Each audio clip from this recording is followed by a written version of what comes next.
अस्सलामुअलैकुम वरहमतुल्लाहि ताला वबरकातुहू। अज़ीज़ साथियों, 12 रबीउल अव्वल शरीफ है, आप तक एक ख़ास बयान पहुँचाना है अल्लामा मुफ्ती सलमान अज़हरी साहब क़िबला का, जो आपके दिल को रोशन कर देगा, आपकी ज़िंदगी को ताज़ा कर देगा। हमारे नबी की आमद का प्यारा महीना चल रहा है। हुज़ूर अकरम सल्लल्लाहु अलैहि वसल्लम इस महीने के अंदर तशरीफ़ लाए। ये महीना हमारे लिए बाइस रहमत है। हुज़ूर अकरम सल्लल्लाहु अलैहि वसल्लम की आमद, हुज़ूर का आना सारी कायनात के लिए बाइस रहमत है। आइए सरकार की शान में एक प्यारा सा बयान आप तक पहुँच रहा है। इस बयान को सुनिए, अपने दिल को रोशन कीजिए। अपने नबी को नहीं पढ़ा, हुज़ूर पाक सल्लल्लाहु अलैहि वसल्लम को जिन आंखों ने एक बार देखा है, वो सहाबा की जिंदगी तो देख लें। उनको खोलते हुए तेल में भी डाल दिया गया, मगर दामन मुस्तफ़ा से हाथ हटाना तो दूर की बात है, जुबान पर लफ्ज लाना भी उन्होंने कभी गवारा नहीं किया है। जानते हो, 3 भाई थे। ये कलयुगी में एक हिकायत लिखी हुई है, 3 सगे भाई थे। एक ईसाई बादशाह ने गिरफ्तार कर लिया। तीनों जवान थे, 20 से 30 साल के बीच में। और बादशाह ने कैद करके उनको सबसे पहले क्या कहा, तुम अपना दीन बदल लो, धर्म परिवर्तन कर लो। मोहम्मद अरबी सल्लल्लाहु अलैहि वसल्लम के जो कसीदे गाते हो छोड़ दो। लेकिन देखो, याद रखो, उसमें से जब बादशाह ने ये बात रखी तो उन्होंने कहा, नहीं, हमारा दीन इतना सस्ता नहीं है कि हम तुम्हारी कैद में आते ही बदल डाले। उसने कहा, अगर तुम बदल लोगे तो मैं तुम्हें अपने वजारत में, सिपाहियों में बड़े मनसब पर रखूंगा। नहीं माना, ठुकराया। बादशाह ने क्या कहा, इसकी सजा तुम्हें भुगतने के लिए तैयार रहनी होगी। तैयार। बहुत बड़े एक कढ़ाई में तेल को लाकर खोलते हुए तेल में उसमें से सबसे बड़े भाई को डालने का हुक्म दिया। बादशाह ने जैसे हुक्म दिया, जल्लाद आया और उन 3 भाइयों में से एक को उठाया और खोलते हुए तेल में डाल दिया। अंदाजा करो, मोमबत्ती पर अगर तुम्हारी उंगली भी लग जाए ना तो चमड़ी जल करके निकल आए। और पता नहीं कितने दिन तक इसकी जलन आपको होती रहे। लेकिन एक पकते हुए तेल में डाला जा रहा है। डाल दिया, जिस्म पूरा चरमरा गया। थोड़ी देर गुजरी, 2 भाई और मौजूद, दूसरे को बुलाया गया। देखा तुम्हारे भाई का हश्र क्या हुआ है, तुम अगर बादशाह की पेशकश को कबूल कर लो तो शायद तुम्हारी जान बच सकती है। दूसरे ने मुस्कुराया और कहा, वही शायद उनकी ही जुबान थी जो बरेली से यूं आती है, जिंदगी ये नहीं किसी की किसी के लिए, जिंदगी है नबी की नबी के लिए।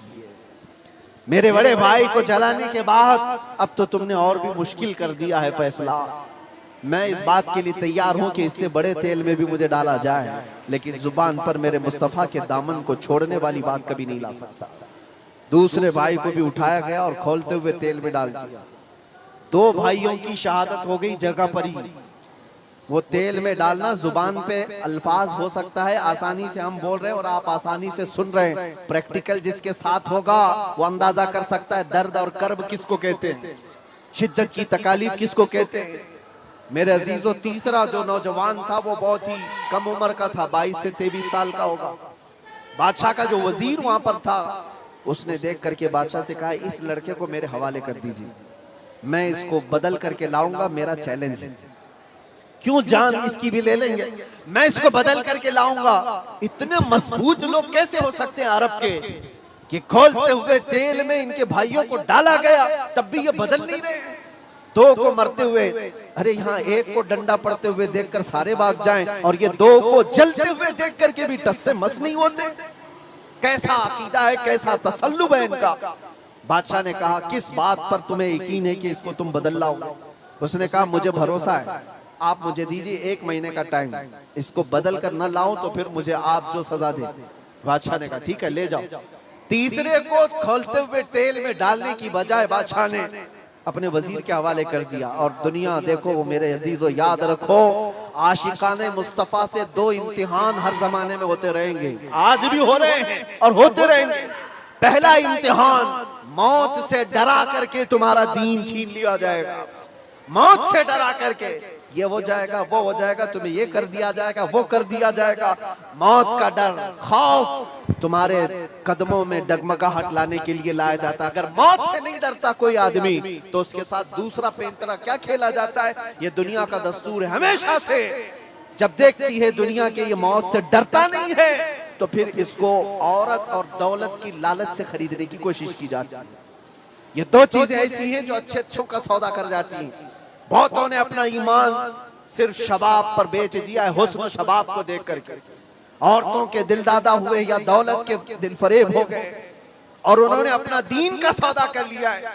नौजवानों याद रखो, तुम्हारी जिंदगी में अगर ये दो इम्तिहानों में से कोई इम्तिहान आए तो अपने नबी पाक को याद कर लेना, हुजूर को याद कर लेना और अल्लाह के नबी सल्लल्लाहु अलैहि वसल्लम की बारगाह में ये इस्तिगासा कर लेना कि मेरे आका बड़ा सख्त और कठिन वक्त आया है। दुनिया मौत से डरा करके कभी मेरा ईमान छीनने की कोशिश कर रही है, अगर उससे मैं नहीं डगमगाया तो दुनिया मुझे हुस्न शबाब की लालच दे करके अपनी तरफ लेना चाहती है। अब उस वजीर ने क्या किया, उस छोटे से नौजवान लड़के को अपने घर ले गया और उसकी बेटी थी जो निहायत हसीन और जमील, बहुत खूबसूरत लड़की उस वजीर की थी। अपनी बेटी को बुलाया और कहा, बेटी तेरे लिए एक काम देता हूँ, 1 महीना हमको मिला है, इस नौजवान को अपनी मोहब्बत में अपने हुस्न जमाल में लेकर के आजा, बादशाह सलामत से जो इनाम चाहे तुझे ला करके दे दूंगा। अपनी लड़कियां आशिकाने मुस्तफा को खरीदने के लिए कल भी भेजे जाते थे, आज भी भेजी जा रही है।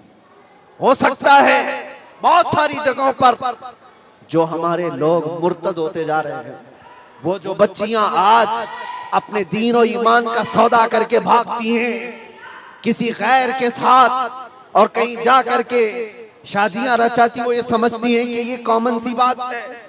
वो दीन बेचने वाले लोग हैं, उनका हिस्सा दीन इस्लाम में कुछ नहीं। कल क़यामत के दिन देखना, तुमने अपने नफ्स की खातिर एक गैर मुस्लिम के साथ भाग करके निकाह किया, चाहे वो बेटी हो कि बेटा हो, अपने दीन से सौदा किया है और गद्दारी की है। कल क़यामत के दिन मुंह तो अल्लाह को दिखाना है, हुजूर की शफाअत के बगैर तो कुछ होना नहीं है।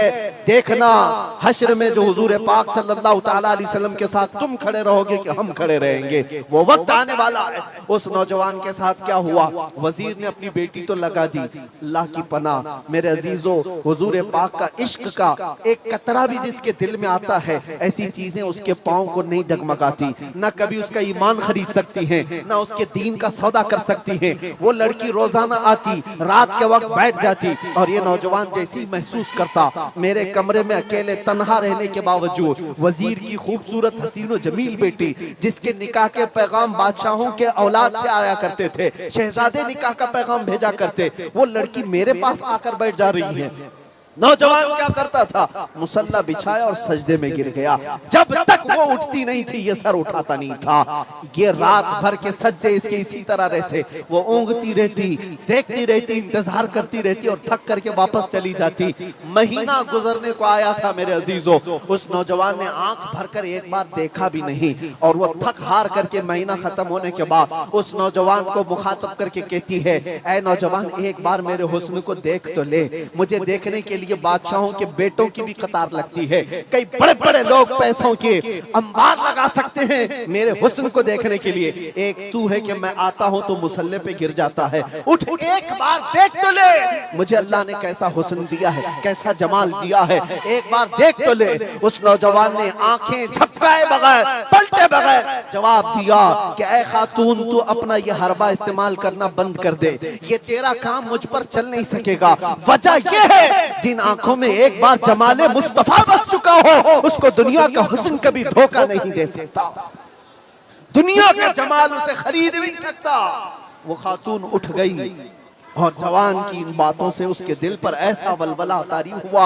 वो खातून कहती है, ऐ नौजवान खड़ा हो जा, मैं तुझे खरीदने नहीं आई, मैं तुझे अपनी दामे फरेब में फंसाने नहीं आई, उठ जा, अब मेरी एक अर्जी सुन ले। नौजवान उठा और पूछा क्या अर्जी है। कहती है कि मैं अब तेरी मोहब्बत में गिरफ्तार हूँ, मैं चाहती हूँ कि तू मेरे दीन में ना आ बल्कि तू अपने दीन में मुझे दाखिल कर ले। जिसके हुस्न ने तेरी आंखों को ऐसा बाकमाल बनाया है कि तन्हा होते हुए भी कभी तूने मेरे हुस्न को नहीं देखा, मैं चाहती हूँ कि उस हुस्न के पैकर जमाले मुस्तफा की मैं भी दिलदादा हो जाऊं। उस नौजवान को उठाया और कहा, मुझे पढ़ा दे ला इलाहा इल्लल्लाह मुहम्मदुर रसूलुल्लाह। हर जमाने में आशिकाने मुस्तफा जो होते हैं, हर जमाने में जो आशिकाने मुस्तफा होते हैं वो दूसरों की छाप अपने ऊपर लेते नहीं हैं, बल्कि जहां जाते हैं अपनी छाप दूसरों पर छोड़ करके आते हैं। यही होती है जिंदगी आशिकाने मुस्तफा की। उस नौजवान ने उसे कलमा तैयबा पढ़ाया और उस खातून ने कहा चलो यहाँ से निकलो, कुफरिस्तान से निकल करके हम निकाह करते हैं और साथ जिंदगी गुजारेंगे। तवज्जो चाहता हूँ, तवज्जो चाहता हूँ, ये मेरी बात को खत्म होने दो। ऐ नौजवानों, आज तुम्हें कोई बहकाने वाला, खोलते हुए तेल में डालने वाला नहीं है, उसके बावजूद तुमने पता नहीं अपने कितने घंटे ये सारे सोशल मीडिया पर आई हुई ऐसी हसीना और जमीलाओं के पीछे अपनी रातें बर्बाद कर डाली। तुम्हें पता नहीं ये आंखें अल्लाह ताला ने तुम्हें किस लिए दिए हैं। दुआ ये करो कुछ ऐसा कर दे मेरे किरदगार आंखों में, हमेशा नक्श रहे रूए यार आंखों में। उन्हें न देखा तो किस काम की हैं ये आंखें कि देखने की है सारी बहार आंखों में। अजीज़ान गिरामी, उस नौजवान ने उस खातून की बात सुन ली और कहा चलो मुझे